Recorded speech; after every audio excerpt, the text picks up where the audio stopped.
Now to Beaumont, Texas, which is essentially cut off. Nearly every major highway in and out of the city is either closed or flooded.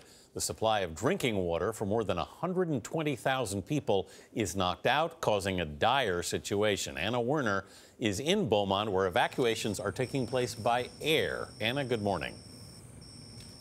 Good morning, Anthony. There were hundreds more people evacuated here from the regional airport at Beaumont overnight, including an American Airlines flight that was offered up by the company.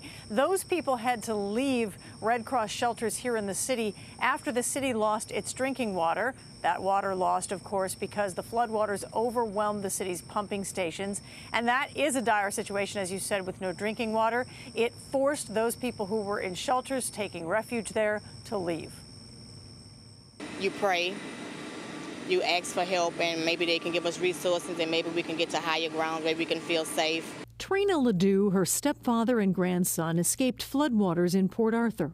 Like many families on the tarmac at Beaumont's regional airport, they were told getting to safety meant boarding C-130 military planes and heading some 250 miles to Dallas. Do you even know what you're going to do next? No, we have no knowledge of a hotel, how we're going to get to where we're going. All we know is we're going to be dropped in Dallas. People staying in the city's 3 Red Cross shelters had to leave because there was no running water. Even this major hospital was forced to evacuate its patients, including infants. Buses that were supposed to ferry evacuees from the airport to San Antonio got turned around.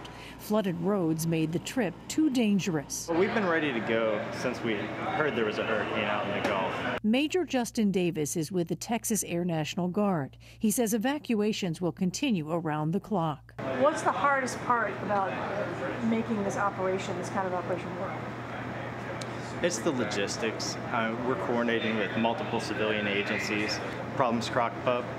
We put our heads together and we come up with a solution, and we do what's right and we do what's best for everyone.